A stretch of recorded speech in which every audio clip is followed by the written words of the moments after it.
A gente hoje vai fazer um detalhamento do que vocês vão estudar para as avaliações de matemática e de estatística, ok? Porque esse é o calendário que vocês têm no site, que vai detalhar quais são os próximos dias, férias, e a semana de prova de vocês. Então, a gente vai discutir para fazer na semana que vem uma revisão bem feita dos principais assuntos que devem entrar, tá? Então, a gente está em junho aqui, ó, e hoje é dia 9, então a gente vai fazer uma explicação de alguns assuntos hoje. Quinta é feriado, né? Então, a gente teria aula, mas não vai ter.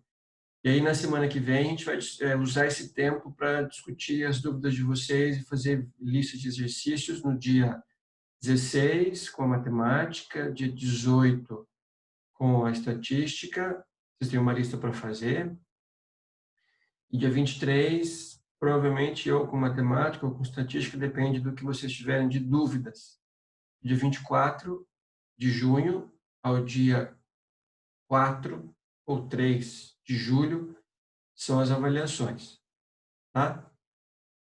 E no dia 19 aqui a 31 é um pequeno recesso para vocês descansarem um pouco dos estudos. E tem essa semana aqui, que é a última semana para fazer o último fechamento do segundo bimestre, os assuntos, fazer uma ligação com o próximo, depois as semanas, para quem precisar, de substitutivas, ok?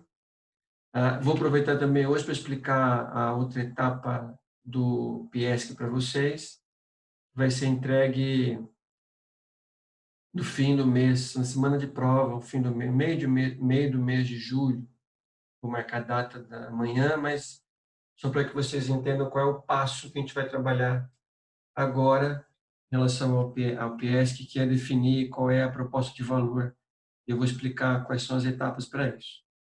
Mas eu corto a gravação e gravo para todo mundo só isso, para depois eu postar para as outras turmas. Tudo bem? Então, isso aqui depois eu mando no grupo para vocês, hoje, ou amanhã cedinho, mas quem quiser depois puxar, está no site de vocês lá, o calendário último que saiu, que já é levando em conta os últimos acontecimentos de vocês. Tá? Em dia 3 de agosto, a gente retorna com o terceiro bimestre. Beleza? Então, ó, deixa eu voltar aqui na minha página.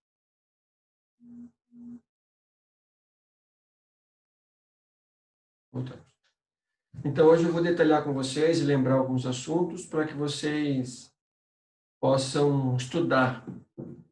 E a minha ideia dessa vez é que vocês tenham um tempo para estudar um pouco sobre as teorias e os usos, que é essa semana, e a semana que vem os exercícios, para que vocês pratiquem a conta, a matemática, a fórmula em si, e também consigam praticar o entendimento dos principais assuntos. Tá? Então, vou começar a falar um pouco da matemática financeira, que a aula de hoje é essa. Depois eu explico no outro dia sobre os assuntos da estatística, que são menos assuntos. A gente teve um tempo de delay aí, até trocar professor, mas depois a gente recupera esses assuntos no outro bimestre, tá? Mas, ó, da matemática financeira, e depois eu mando para vocês os materiais todos, quem não tem de novo, para quem de repente quer se organizar para estudar, a gente vai começar a estudar, trabalhando com os sistemas de amortizações, os sistemas plural de amortizações. Nesse ponto, a gente vai discutir, e vocês têm que entender, antes de pensar em exercício, porque, como quem lembra, é uma coisa que é bem burocrática e bem mecânica, é uma discussão do que é o sistema de amortização e como é que você avalia isso para fins de tomada de decisão. Tá? E vamos lembrar algumas coisas, e vocês, quem quiser fazer alguma pergunta de entendimento, faz, porque a ideia hoje é discutir, entre hoje e semana que vem, não vou trabalhar com nenhum assunto novo, para não confundir vocês, mas sim discutir os assuntos que vocês já viram para aprofundar. Bom, o primeiro ponto que vocês têm que saber de amortização nem é tanto o cálculo em si, mas é basicamente a discussão sobre o que é.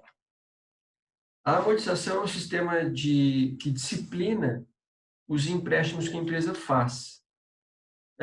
Disciplina no sentido de dizer como eles vão ser pagos, serão pagos em prestações, mas quais são as regras que você precisa aplicar para saber o quanto você vai pagar de prestação, em quanto tempo, como é que vai ser o sistema de cobrança de juros, de amortização, e quanto você vai pagar por período. Vamos pensar que vou pagar por mês, quanto vai pagar por mês ao longo do tempo que você decidiu pedir esse empréstimo.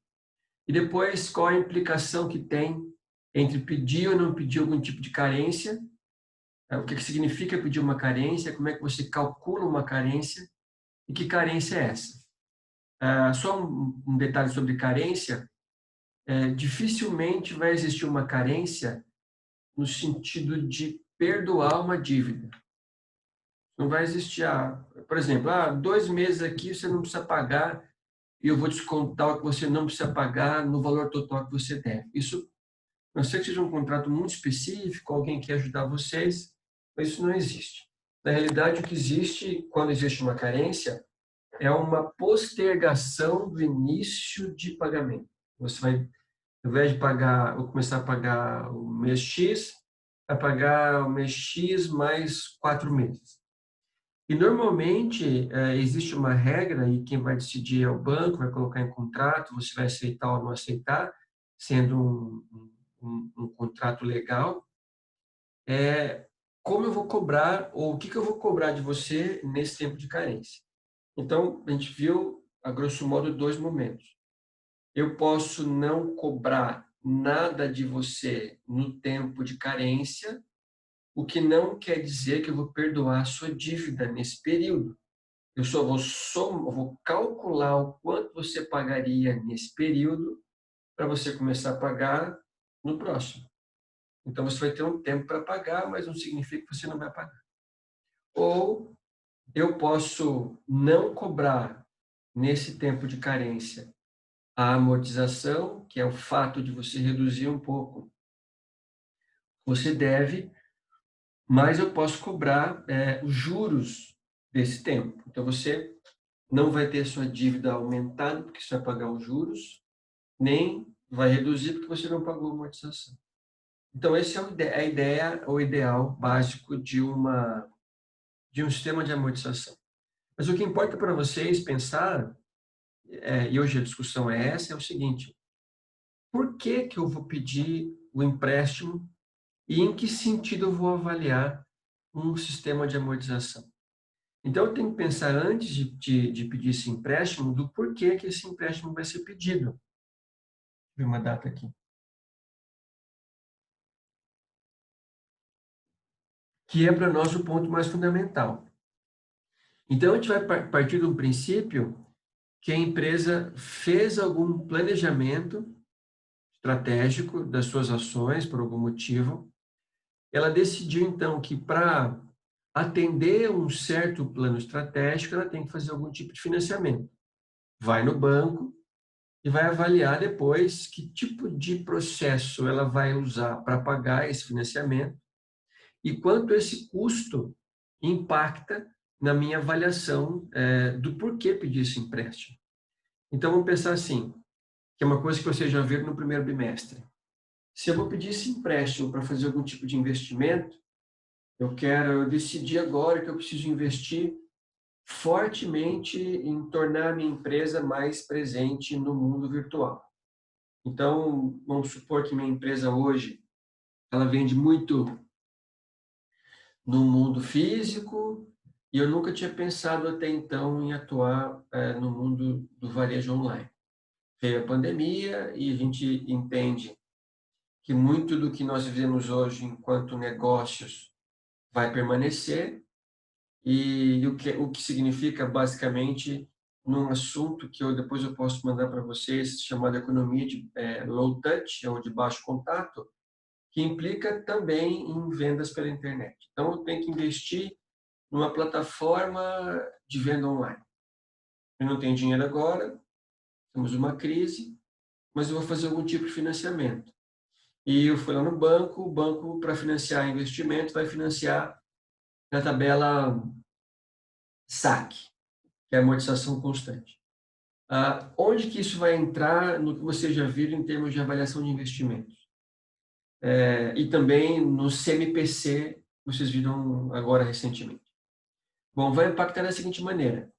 Quando eu faço um empréstimo de algum dinheiro e uso para algum fim específico, por exemplo, um investimento, não significa que eu vou avaliar esse investimento só com o custo desse empréstimo. Nesse caso, um price. Mas eu vou avaliar a empresa como um todo, lá no seu CMPC, que são os seus passivos, para investigar se esse financiamento que eu quero fazer agora, e o banco vai cobrar por um certo sistema, vai aumentar muito o meu CMPC e, a partir disso, vai inviabilizar o meu investimento ou não. Nesse meio do caminho, tem a parte mais matemática, que é, vamos calcular, então, o quanto você vai pagar por período usando o sistema de amortização constante, que é o SAC. Aí você vai entender que, além de calcular, esse cálculo é usado para uma decisão um pouco mais ampla.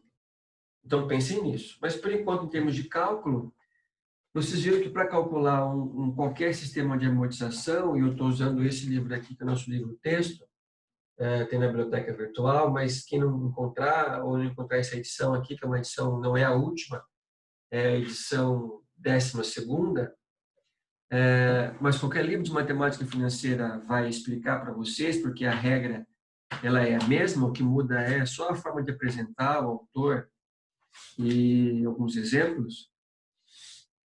Pegar a página aqui. 205, você vai notar que a amortização, ou qualquer sistema de amortização, nós vimos 3 essencialmente, é uma tabelinha que ninguém vai decorar, mas ela é bem fácil de você entender como é que se calcula. Então, assim, são colunas. A primeira coluna é para você discutir e saber qual é o período que você está.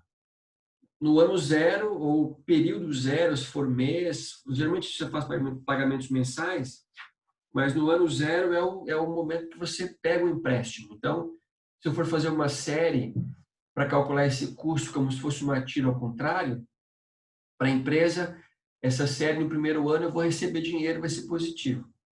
Aí eu tenho uma coluna do período, uma outra coluna para eu discutir o saldo devedor, então ele começa com um valor e o saldo que você deve vai diminuindo até chegar a zero.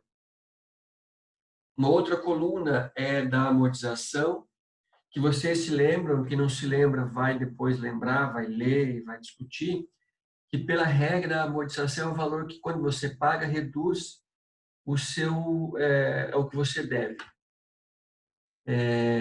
Então, assim, se eu pago só juros, por algum motivo, eu não tenho dinheiro, vou pagar só os juros, o meu valor que eu devo não diminui. Não aumenta, se eu pagar todo o juros, também não diminui. Você não está pagando a amortização. Então, só a amortização amortiza, diminui o que você deve. É chegar a zero. Os juros é o valor que você paga para remunerar o banco que adiantou para você esse dinheiro. Você paga de acordo com uma taxa. Essa taxa é calculada de acordo com 3 princípios básicos. Primeiro princípio, o risco que você oferece de não pagar para o banco. Segundo princípio, taxas de inflação, para o banco não perder dinheiro para a inflação. E terceiro princípio, a possibilidade que o banco precisa ter de ganhar dinheiro com isso, que é cobrar uma porcentagem que ultrapassa o nível de risco e ultrapassa a inflação para gerar uma sobra para ele. Tá? Então, esse é um ponto importante. Então, mas o juros que você tem aqui na amortização não é a taxa, mas os juros é o quanto você paga em dinheiro. Fim, a última coluna é a coluna da prestação, que é a soma da amortização e a soma dos juros. Então, eu tenho uma tabela que vai calcular efetivamente quanto você vai pagar por mês, usando algum tipo de regramento. Lembrando os regramentos, fizeram 3 regramentos. Tabela SAC, sistema de amortização constante, Price, que é o sistema francês. O Price é o sobrenome da pessoa que desenvolveu o sistema francês, mas o nome artístico é tabela Price. E o sistema misto, que é uma média dos dois. Existem outros sistemas, mas como qualquer sistema que alguém pode desenvolver, ele é só você saber a regra e aplicar. Os mais usados no Brasil são esses dois primeiros, saque e Price. Fazendo um paralelo entre os dois, em termos de comportamentos, até para que vocês escolham, ou pelo menos avaliem, porque em geral quem escolhe é o banco, é que no sistema Price, ou no sistema saque primeiro, a principal característica é a amortização constante. Então, a amortização ela é um valor único ao longo de todo o período que você fez esse empréstimo. Por conta disso, o que muda tendo a amortização constante é o que você paga de juros, porque os juros você calcula de acordo com o que você deve. Quanto mais você deve, mais você paga de juros. E quanto mais o que você deve diminui, você paga, então, a mesma taxa mais uma parcela de juros que vai diminuir. Porque se você deve menos, você paga menos juros. Tá?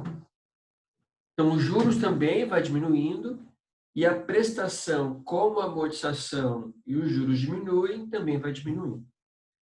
Geralmente, você tem a tabela saque para imóveis.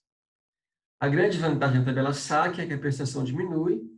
De repente, quem faz algum tipo de financiamento, então no começo você está mais apertado, com menos dinheiro, paga um valor, mas ao longo do tempo esse valor vai diminuindo, né? Vai diminuindo até chegar a zero.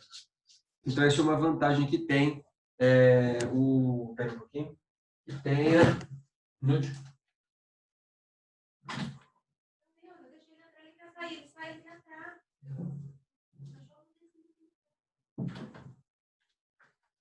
Voltei?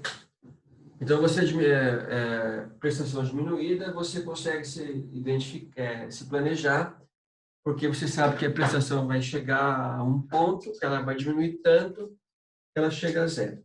Ok? Mas a principal vantagem que o saque tem é que você paga menos juros comparando com o Price. Todo mundo está ouvindo aí? Alguém quer fazer alguma pergunta? Pode ir fazendo aí que só uma explicação, um bate-papo. A grande vantagem da tabela Price é que se você pensar em organização, você sabe que a prestação ela é única ao longo de todo o período. Ela nem diminui, nem aumenta, a não ser que você tenha um contrato que discipline que anualmente, você mesmo tendo uma tabela saque, eu posso ter uma taxa que pode mudar. Já viram isso, não? Taxa que muda?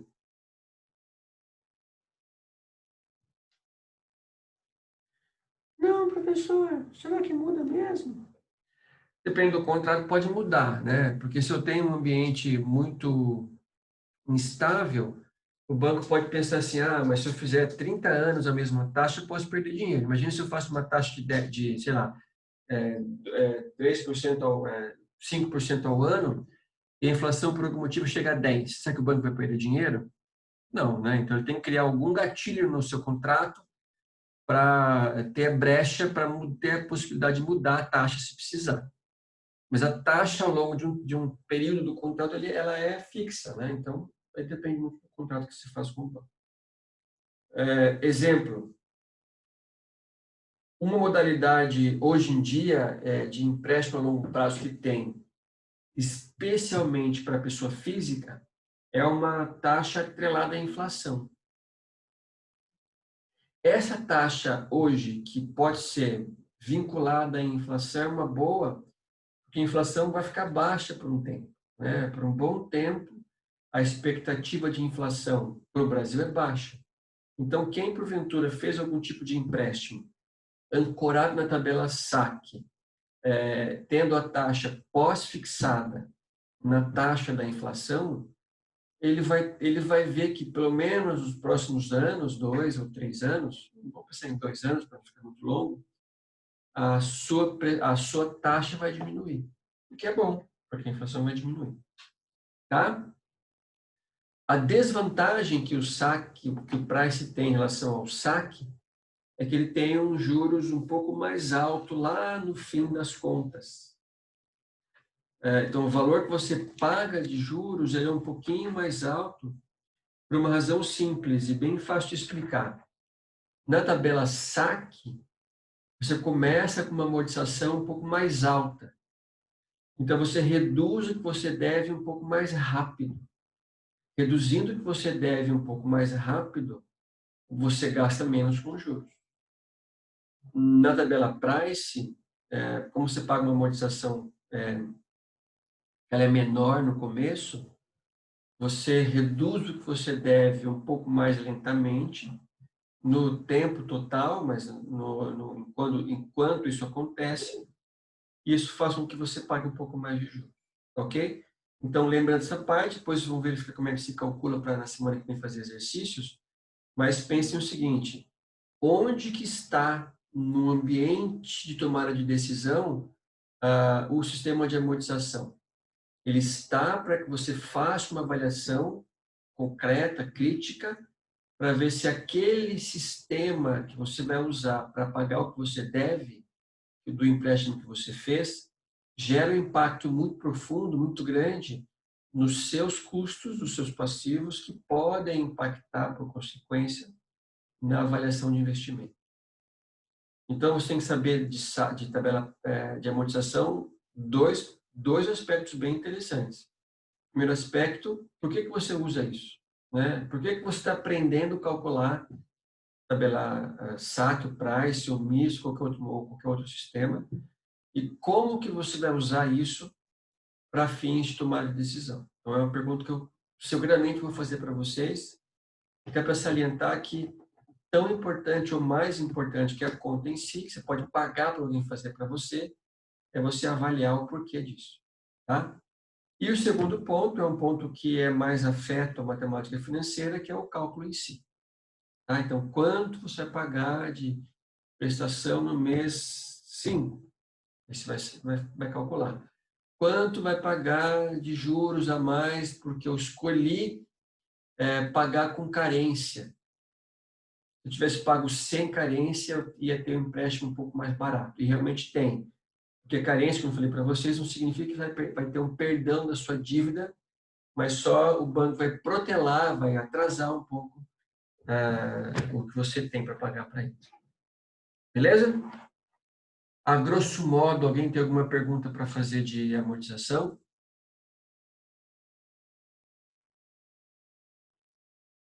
Beleza? Então, o que eu preciso que vocês façam para a semana que vem, para terça-feira que vem? Leiam material sobre amortização para que vocês venham afiadíssimos numa discussão sobre os porquês e alguns exercícios, tá? Para que ninguém só fique como se fosse um técnico. Sabe fazer, mas não sabe por que está fazendo. Tá?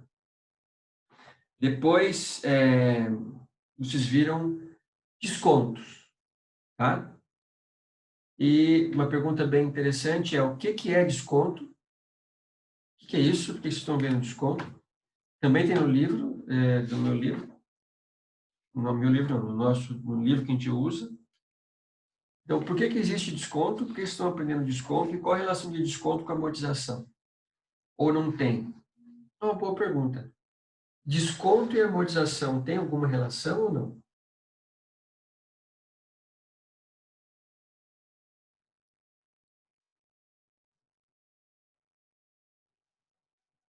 Ninguém? Vou sortear um nome aqui. A foto que aparecer, meu WhatsApp aqui, eu vou chamar. Vou apertar um botão aqui. Eu fiz um aplicativo aqui que me dá as fotos. Aqui. Essa pessoa aqui. Dá para ver? Ela está aí? Sou eu. É isso, eu sorteei aqui. Sorteio nada. Sorteei, ué. Tem relação aqui ou não? Sim. Qual que é a relação que existe? Igual na questão da carência, né? Como se for, não é, é como se fosse um desconto, mas a carência seria um desconto na amortização, né? Para que ele consiga pagar mais depois. O desconto tem a ver com carência, é isso que você falou? Pelo que eu entendi, sim. Mas a amortização em si, o desconto tem vários aspectos em comum. É isso. Para comentar um outro sorteio.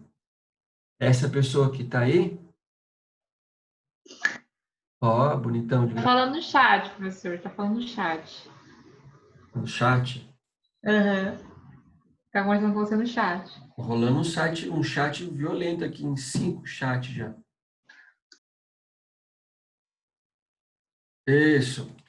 Os dois acertaram, né? Então a relação é o seguinte: o que é o desconto? É você pagar uma conta adiantada.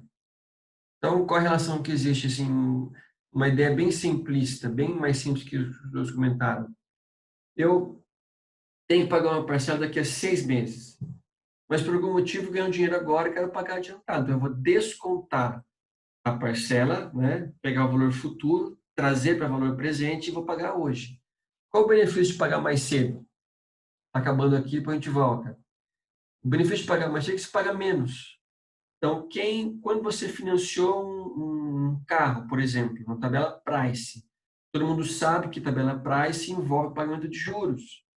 Mas quando você paga antecipado, você vai descontar o que você pagaria de juros para pagar mais cedo, que é um ponto que pode ser ruim, porque eu tenho que pagar antes, mas eu pago menos. E aqui vai uma outra decisão que a gente tem que tomar depois, a gente vai trabalhar mais intensamente lá na administração financeira. Ainda vou discutir alguma coisa com vocês nessa matéria, mas a gente vai aprofundar depois, porque é o seguinte: o que compensa mais para a empresa? Pagar adiantado e menos ou pagar mais para frente um pouco mais? Então, é bom ter prazo, mesmo com o custo mais alto, ou é bom priorizar o desconto, mesmo tendo um tempo ou um prazo menor? Não existe bom ou ruim, já adiantando para vocês. O que manda aqui é a condição que a empresa está para ter a possibilidade de escolher melhor. Então, assim, se eu não tenho dinheiro agora, eu tenho que jogar para frente essa dívida. Vou ter que pagar depois, mesmo pagando um pouco mais caro. Se eu tenho dinheiro agora, eu posso avaliar se compensa adiantar o pagamento. Pensando que se eu pagar antes, vou ficar sem um pedaço do meu dinheiro. Se ele fizer falta, eu posso não pagar uma outra conta, que deveria ser paga no dia, e por eu ter adiantado a outra que não precisava, eu não vou conseguir pagar. Então, note que cada decisão que você toma envolve uma outra cadeia de decisões, porque se eu tomo uma decisão errada, eu vou perder mais dinheiro. Porque se eu tinha que pagar uma conta lá no futuro e pago hoje, e o dinheiro de hoje, que eu paguei essa conta, vai faltar para pagar uma conta que vence amanhã e não pode ser atrasada, fiz besteira. Porque eu adiantei uma conta e não vou pagar uma outra que é bem mais cara que aquela que eu adiantei. E aí tem a ver com fluxo de caixa, tem a ver com capital de giro, tem a ver com gestão dos estoques, tem a ver com venda a prazo, para que você consiga discutir isso. Deixa eu ler uma outra coisa aqui.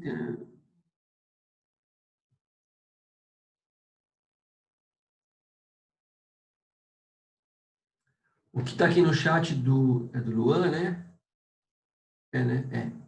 Você vê que faz todo sentido, ó. Quem que vai sobreviver? Como é que a empresa vai sobreviver bem a essa crise? Bom, vai sobreviver bem quem, de alguma maneira, conseguir ou conseguirá, mesmo com alguma restrição, vender ou continuar vendendo, ou pelo menos vender um pouco para manter um ponto de equilíbrio, ou, como aconteceu em alguns casos, aproveitar um pouco da onda e vender muito mais que vendia antes. Então, eu já vi alguns exemplos ainda que de modo bem superficial, acho que comentei com vocês aqui um dia, de um pessoal que trabalha em agricultura, não no sentido uma agricultura sem nenhum tipo de recurso, pelo contrário, eles fizeram uma cooperativa de venda de produtos orgânicos, tudo pela internet. Estão vendendo muito mais agora que antes. Então, eles vão entregar, mas o volume de venda aumentou muito. Então, mas assim, mesmo que eu tenha uma grande parte que não consegue fazer isso, quem tem reserva para queimar, vai queimar agora. Queima agora, sobrevive, o comércio vai voltar, as vendas vão voltar, aí eu recupero a reserva que eu tinha feito de alguma outra maneira. Reserva de emergência feita para usar na emergência. Bom que você não use, mas tiver que usar, eu tenho para quem usar. É igual você fazer seguro. Quem faz seguro de carro faz para nunca usar. Mas se precisar usar, eu tenho para poder bancar isso. Então, assim, tem desconto simples e composto, o desconto por fora e por dentro. Tá? O desconto simples, ele tem a ver com juros simples, como o nome diz, que quase ninguém usa, e o juro composto com o regime de capitalização composto. O por dentro e por fora é que você tem um desconto maior no desconto por dentro, racional, ou desconto bancário que paga um pouquinho mais de juros. De desconto, você tem que saber o seguinte, quando que é usado, que você usa para adiantar o pagamento, esse é o ponto fundamental, e porque a fórmula em si, não precisa saber usar, não precisa decorar, porque você vai saber usar quando precisar. Aí.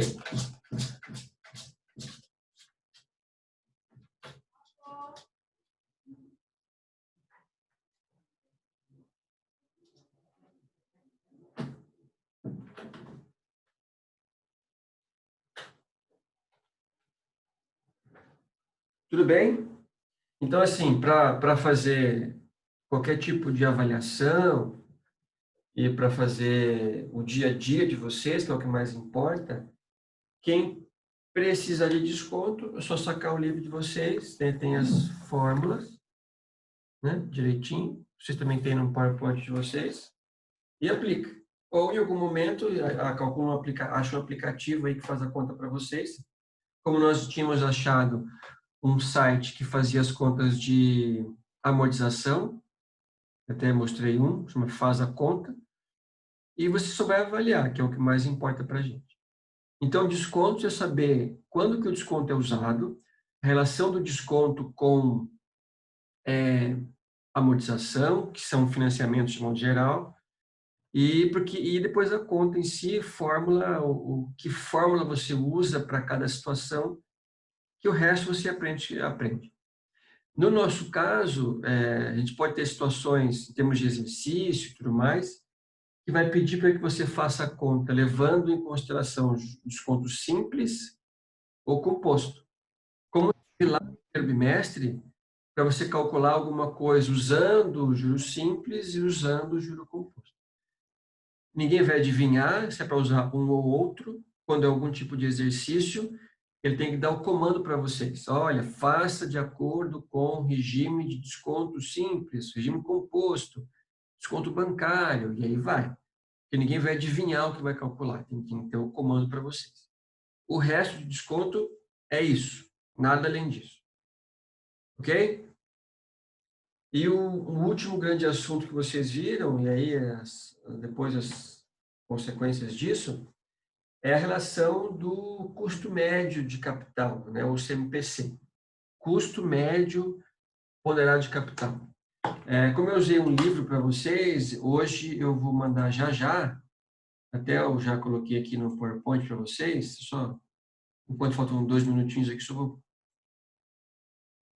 mostrar.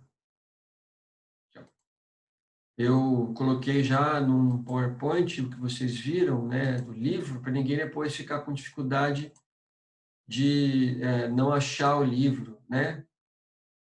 embora tenha na biblioteca virtual, mas a gente achar a página e tal, então já vou colocar para vocês aqui tudo direitinho, como é que você interpreta. Mas, na realidade, como eu falei para vocês, você consegue achar por tema CMPC para pesquisar alguma coisa, para ler alguma coisa sobre isso. Para a semana que vem a gente conseguir aprofundar mais a ideia dos porquês. Tá? Eu sempre quero trabalhar com vocês uma perspectiva de não é para formar somente uma pessoa que sabe fazer ponto. Isso para vocês é muito pouco. É até um crime eu formar hábeis alunos em calcular na matemática financeira, mas de uma maneira que não possui habilidade para saber quando e por que usar e como é que você decide com base nessa informação, tá? Falta less than 1 minute. Então, só vou continuar a conversa aqui, mas depois a gente volta. Só para terminar essa primeira leva, o que é CMPC mesmo? É o custo de todos os passivos que a empresa usa. Passivos são as fontes de dinheiro que a empresa usou para financiar os ativos. Por isso que o termo é balanço patrimonial. Os totais são iguais. Tá bem? Vamos esperar aqui agora. Acabando, eu já chamo vocês de volta.